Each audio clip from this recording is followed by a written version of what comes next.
For more on this travel nightmare, I want to welcome in the Biden administration's Secretary of Transportation, Pete Buttigieg. Welcome, Mr. Secretary. Thank you. Good to be with you. Southwest Airlines has already canceled more than 60% of their flights today and tomorrow, as you know. That's after more than 70% of flights were canceled Monday.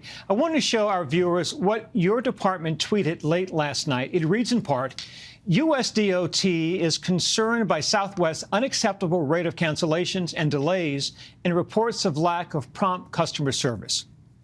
The DOT said they were looking into whether the cancellations were controllable, and you tweeted that you would have more to say today. So, sir, what can you tell us about the Southwest problem? Well, what we're seeing is something that is beyond what can be attributed to the weather. Look, we all know that there was extreme weather disruptions across the country, a historic storm that had cancellations taking place across every airline. But every other airline began to recover over the weekend. Right now, cancellation rates across the system for all of the other airlines together are averaging about 5%. With Southwest, it's more in the neighborhood of 60 or 70%. It's a shocking and unacceptable level of disruption, combined with passengers being unable to get anybody on the phone to help them, and the airline indicating that they're actually not able to fully keep track of where their own flight crews are. So in my judgment, this has crossed the line into something that is not just a weather delay, but something that the airline is responsible for, which means that they need to meet customer service commitments that they made to us earlier this year when we were pushing for the airlines to enhance their level of customer service in the wake of all of the disruptions that we saw in the early summer holidays. Bottom line is this is just not an acceptable level of service. You know, from the airline's perspective, Southwest Airlines CEO Bob Jordan's called it, quote, the largest scale event he's ever seen. For our viewers and for those stranded as a result, what responsibility does the airline have in a situation like this? And what rights do passengers have? Well, the first thing I want passengers to know is that when your flight is canceled, you are entitled, no questions asked, to a cash refund, and that refund needs to come promptly. Now, to their credit, Southwest has put up a website that allows you to put in the information and start to get that processed without having to get somebody on the phone. But it goes beyond that. In a situation like this, where the airline is responsible for the delay or the disruption, they need to be covering the cost of your hotel. They need to be covering the cost of food and ground transportation.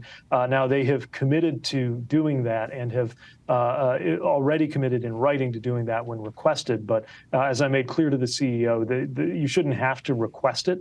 This should be something that they're proactively offering. Ms. Secretary, to that point, could Southwest face consequences for failing its customers beyond what you've laid out? We're taking a look at all of that right now. There are a number of responsibilities they have and things that we can enforce in terms of the way that they treat their customers and how their operations roll out.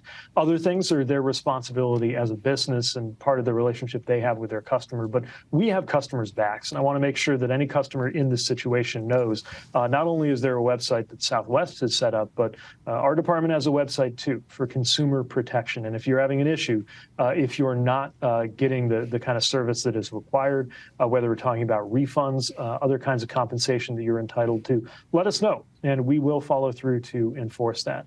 Of course, it shouldn't have come to this in the first place, and so I'm looking for more explanations of how this could have happened. You just mentioned refunds. The Senate Commerce Committee chair says Congress will investigate, and a pair of Democratic senators today called on Southwest to offer cash compensation, as you mentioned, to passengers for their disruptions beyond reimbursements. Would you support that? Yes, and I urge them to go above and beyond the legal minimum. They have pledged to me that they are going to do that, and they really need to reestablish trust with their customers, their passengers, and I would add their employees. I talked to the leaders of both the pilots union and the flight attendants union today. A lot of employees who are out there who are distraught. They are working under very tough circumstances. A lot of them are sleeping in airports, unable to find lodging, and so you've got a company here that needs to not just meet the regulations. Of course, we're going to enforce that, but they really need to step up and make sure that they are repairing their relationships with their passengers and with their people. And, Mr. Secretary, can you share with the public Is there something uniquely challenging at Southwest right now? Why are they having this issue when so many other airlines, as you said, the weather has impacted every airlines, but other airlines have been able to move forward? Southwest seems to be isolated in this moment. Well, there are really three things I'm looking at. First of all, the scheduling that they have. Was that scheduling was it realistic, and were they able to actually support those routes, knowing that they were so close to capacity? Number two, they do have a different model. Most airlines work on what's called a hub and spoke system, where there are a handful of key hubs that everything comes in or out of. Southwest does more of a point-to-point model that in some ways has helped them compete as a business, but it seems to have left them unprepared for a situation like this, where too many aircraft and too many crews are in the wrong place. And the third is what appears to be a lack of investment in the software systems that make it possible for them to assign crews and flights to where they need to be. Now, this is a known issue. This is something that I know has been raised as a concern by employees before. And so something that I'm going to be looking for an explanation of how they're addressing this and why it was allowed to get to this point. Secretary Buttigieg, thank you so much, sir, for your time. We wish you and your family the best new year. Thank you, sir. Thanks. Same to you. Hi, everyone. George Stephanopoulos here. Thanks for checking out the ABC News YouTube channel. If you'd like to get more videos, show highlights, and watch live event coverage, click on the right over here to subscribe to our channel. And don't forget to download the ABC News app for breaking news alerts. Thanks for watching.